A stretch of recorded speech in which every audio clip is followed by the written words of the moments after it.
आज हम बात करने वाले पेरोपिक लोनिंग एप्लीकेशन के बारे में। पेरोपिक लोनिंग एप्लीकेशन का तो आपने कहीं ना कहीं ऐड देखा होगा या फिर कहीं ना कहीं आपने उसका नाम सुना होगा कि पेरोपिक से हमको लोन मिलता है। तो अगर आप लोग भी लोन लेने की सोच रहे हो और पेरोपिक से लोन लेने की सोच रहे हो तो ये वीडियो आपके लिए होने वाली। आपको मैं पेरोपिक लोनिंग एप्लीकेशन से अवेयर करने वाला हूँ कि आप लोग उससे लोन लेते हैं तो आपको किन किन चीज़ों का सामना करना पड़ सकता है, नुकसान भी देखने को मिलेगा और फ़ायदा भी देखने को मिलेगा, क्या क्या आपके साथ में होने वाला है।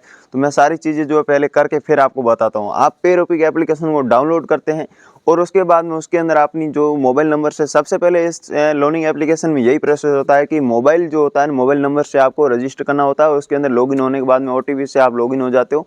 बड़ा ईजी प्रोसेस है पहले शुरुआत में। फिर आपका क्या होता है, आधार कार्ड, पैन कार्ड और सेल्फी से आपकी जो केवाईसी होती है उससे एप्लीकेशन के अंदर, और उसके बाद में उसके अंदर बेसिक सी डिटेल मांगी जाती है जो कि लगभग हर लोनिंग एप्लीकेशन के अंदर आपसे मांगी जाती है। डिटेल होती है ना वो आपको देनी पड़ती है। बेसिक डिटेल के बाद में आपका जो आपके क्रेडिट स्कोर या फिर आपकी क्रेडिट प्रोफाइल के हिसाब से आपको जो लोनिंग ऑफर किया जाता है। तो इस एप्लीकेशन में क्या होता है, सबसे पहले देखिए आप लोग वीडियो को एंड तक जरूर देखना। अगर आप लोग भी इससे लोन लेना चाहते हैं तो आपके साथ में भी भाई साहब स्कैम हो सकता है, तो आप वीडियो को एंड तक जरूर देखेंगे ना, उसके बाद में आपको पता चल जाएगा कि भाई साहब हाँ हमको इससे लोन नहीं लेना चाहिए या फिर हमको लेना चाहिए। जैसा आपको सही लगे वैसा करना, लेकिन जो मैं आपको इसके बारे में पूरा रिव्यू देने वाला हूँ तो क्या करना है। पेरोपिक के अंदर रजिस्टर हो गए, आप लोग लॉगिन भी हो गए, तो अब आपको वहाँ से केवाईसी हो जाती है। उसके बाद में आपकी पूरी की पूरी जो बर्थ ऑफ डेट होती है, आपका रेजिडेंस एरिया होता है, आपका पिन कोड होता है, आप कहाँ से रहते हो, पूरा का पूरा एड्रेस मांगा जाता है, यानी कि बेसिक डिटेल जो होती है सब मांगी जाती है आपसे। उसके बाद में आपका बैंक स्टेटमेंट लगता है, आपकी सेल्फी के द्वारा, वीडियो के द्वारा आपका जो पूरा का पूरा वेरिफिकेशन होता है। उसके बाद में आपका कभी कभी जो आप कोई बिजनेस लोन लेना चाहते हैं या फिर पर्सनल लोन लेना चाहते हो तो वो भी आपसे मांगा जाता है। आप लोग सेल्फ एम्प्लॉयड हो या फिर सैलरीड हो वो भी आपसे मांगा जाता है। सब कुछ आपका मांगने के बाद में ये बेसिक डिटेल, उसके बाद में आपके सामने ऑफर आता है। सबसे पहले भाई साहब इस एप्लीकेशन में क्या होता है, आपके पास में ऑफर आता है बड़ा, यानी कि 50,000 का, 70,000 का, लाख रुपए तक का यहाँ पर आपके सामने ऑफर आता है। यानी कि इससे फटाका छूटता है और भाई साहब ऑफर आके आपके सामने निकल जाता है एक बैनर की तरह। आप लोग खुश हो जाते हैं, भाई साहब हमारे पास में 70,000 का ऑफर आ गया, 1,00,000 का ऑफर आ गया, अब तो हमको ये मिलेगा। उसके बाद में आपकी प्रक्रिया होती है भाई साहब, आपको स्कैम की ओर ले जाने की प्रक्रिया शुरू हो जाती है।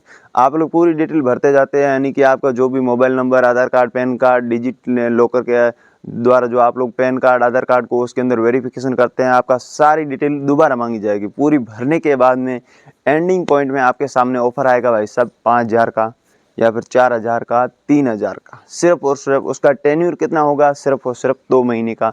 ये इसकी एक बहुत वीक पॉइंट है, ये ना इसका बहुत ही वीक पॉइंट है कि भाई साहब 2 महीने का टेन्यूर मिलता है, 4,000 का लोन मिलता है आपको। 4,000 में भाई साहब उसका इंटरेस्ट रेट वगैरह देखे तो उसका जो चार्जिंग फीस होता है, जीएसटी होता है, सब कुछ काटने के बाद में आपको लगभग 2700-2800 रुपये आपको मिलते हैं। उसके वापस आपको 4500 से 4700 या 5,000 रुपये भरने पड़ते हैं, और वो भी सिर्फ 2 महीने के अंदर। यानी कि आपकी किस्त होती है लगभग 2400 के आसपास किस्त होती है, पूरा आपको 2 महीने के अंदर पे करना पड़ता है। इसका टेन्यूर भाई साहब बहुत कम है और इसके ऊपर इंटरेस्ट रेट भी ज़्यादा है, और इसका जो प्रोसेसिंग फीस जो निकालते हैं पहले से वो भी ज़्यादा है। यानी कि सब कुछ काट कूट के आपको भाई साहब 2-3 हज़ार का लोन मिल रहा है, तो उसको लेने का आपका कोई मतलब नहीं। इसका असर आपका सीधा क्रेडिट स्कोर पर और आपके सिविल स्कोर पर पड़ता है और आपकी प्रोफाइल भाई साहब क्रैश हो जाती है। इसका आप लोग गलत यूज़ ना करो, आप इस पेरोपिक को यूज़ करो ही मत। मेरा तो मैं ये रिकमेंड करूँगा कि आप लोग इस पेरोपिक को यूज़ ही मत करो। यानी कि आप लोग अगर लोन लेना चाहते हो तो आरबीआई सर्टिफाइड जो बैंक है